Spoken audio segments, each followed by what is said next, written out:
Hello friends, welcome to my channel. ಇವತ್ತು ನಾನು ದೇಹಕ್ಕೆ ತಂಪು ನೀಡುವಂತಹ ಮೆಂತೆ ಗಂಜಿ ರೆಸಿಪಿನ ನಿಮ್ಮ ಜೊತೆ ಶೇರ್ ಮಾಡ್ತಾ ಇದ್ದೀನಿ. ಮೆಂತೆ ಗಂಜಿ ತುಳುನಾಡಿನ ಒಂದು ಆಹಾರ. ಸಾಮಾನ್ಯವಾಗಿ ಇದನ್ನು ಆಟಿ ತಿಂಗಳಿನ ಅಂದರೆ ಆಷಾಢ ತಿಂಗಳಿನ ಅಮಾವಾಸ್ಯೆ ಎಂದು ಸೇವನೆ ಮಾಡುವ ಕ್ರಮವಿದೆ.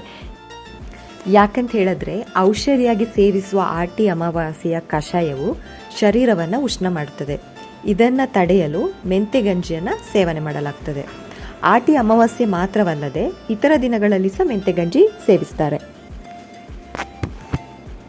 ಆದರೆ ಮೆಂತೆಯಲ್ಲಿ ಹಲವು ಆರೋಗ್ಯ ಗುಣಗಳಿವೆ. ಹೃದಯ ಆರೋಗ್ಯದಿಂದ ಕರುಳಿನ ಆರೋಗ್ಯದವರೆಗೂ ಇದರಿಂದ ಹಲವು ರೀತಿಯ ಪ್ರಯೋಜನಗಳಿವೆ. ಮೆಂತೆಯಲ್ಲಿ ಕಬ್ಬಿಣಾಂಶವಿದ್ದು ಇದರ ಸೇವನೆ ಹೃದಯದ ಆರೋಗ್ಯಕ್ಕೆ ಉತ್ತಮ. ಮೆಂತೆಯಲ್ಲಿ ಆಂಟಿ ಆಕ್ಸಿಡೆಂಟ್ ಅಂಶ ಅಧಿಕವಾಗಿದ್ದು ಇದು ದೇಹದ ಉರಿಯೂತ ಸಮಸ್ಯೆಯನ್ನು ನಿವಾರಣೆ ಮಾಡುತ್ತದೆ. ಮೆಂತೆ ರಕ್ತದಲ್ಲಿ ಸಕ್ಕರೆ ಅಂಶವನ್ನು ನಿಯಂತ್ರಿಸಲು ಸಹಾಯ ಮಾಡುತ್ತದೆ. ಮಧುಮೇಹ ಸಮಸ್ಯೆ ಇರುವವರು ಮೆಂತೆಯನ್ನು ಸೇವಿಸುವುದು ಬಹಳ ಉತ್ತಮ. ಮೆಂತ್ಯ ಸೇವನೆ ಬರೀ ದೈಹಿಕ ಆರೋಗ್ಯಕ್ಕೆ ಮಾತ್ರವಲ್ಲ, ಮಾನಸಿಕ ಆರೋಗ್ಯಕ್ಕೂ ಉತ್ತಮ. ಎದೆ ಹಾಲಿನ ಕೊರತೆಯ ಸಮಸ್ಯೆಯನ್ನು ಎದುರಿಸ್ತಾ ಇರುವವರು ಪ್ರತಿನಿತ್ಯ ಆಹಾರದಲ್ಲಿ ಮೆಂತೆಯನ್ನು ಸೇರಿಸಬೇಕು.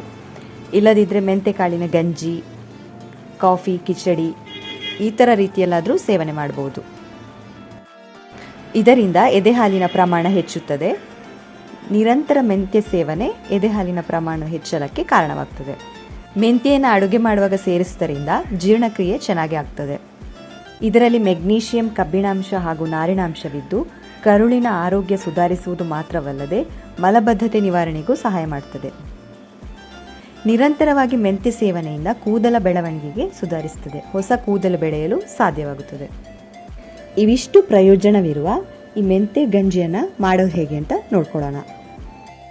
1 ಕಪ್ ಆಗುವಷ್ಟು ತೆಂಗಿನಕಾಯಿ ತುರಿಗೆ ಸ್ವಲ್ಪ ನೀರು ಹಾಕಿಬಿಟ್ಟು ಗ್ರೈಂಡ್ ಮಾಡಿಕೊಂಡು ತೆಂಗಿನಕಾಯ್ದು ಹಾಲು ತೆಗೆದಿಟ್ಕೋಬೇಕು. ಇಲ್ಲಿ 1 ಗ್ಲಾಸಷ್ಟು ರೇಷನ್ ಅಕ್ಕಿ ತೊಗೊಂಡಿದ್ದೀವಿ. ಅದರ ಜೊತೆಗೆ 1-2 ಸ್ಪೂನಷ್ಟು ನೆನೆಸಿಟ್ಕೊಂಡಿರೋ ಮೆಂತ್ಯ ಕಾಳುಗಳು. ಇವೆರಡನ್ನ ಒಂದು ಕುಕ್ಕರಲ್ಲಿ ಹಾಕಿಬಿಟ್ಟು 1-2.5 ಗ್ಲಾಸಷ್ಟು ನೀರು ಹಾಕ್ಕೊಂಡು ರುಚಿಗೆ ಬೇಕಾದಷ್ಟು ಉಪ್ಪು ಸೇರಿಸ್ಕೊಂಡು 2 ವಿಷಲ್ ಕೂಗಿಸ್ಕೋಬೇಕು. ಈಗ ಇದಕ್ಕೆ ಕಾಯಿ ಹಾಲನ್ನ ಸೇರಿಸ್ಕೊಂಡು ಸ್ವಲ್ಪ ಕುದಿಸಿದ್ರೆ ದೇಹಕ್ಕೆ ತಂಪು ನೀಡುವಂತಹ ಮೆಂತೆ ಗಂಜಿ ರೆಡಿ.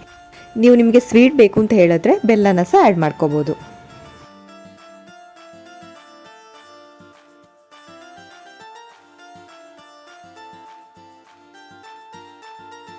ಯಾರೆಲ್ಲ ಈ ವಿಡಿಯೋ ಸಬ್ಸ್ಕ್ರೈಬ್ ಆಗದೆ ನೋಡ್ತಾ ಇದ್ದೀರೋ ಪ್ಲೀಸ್ ಸಬ್ಸ್ಕ್ರೈಬ್ ಮಾಡಿ, ಸಪೋರ್ಟ್ ಮಾಡಿ.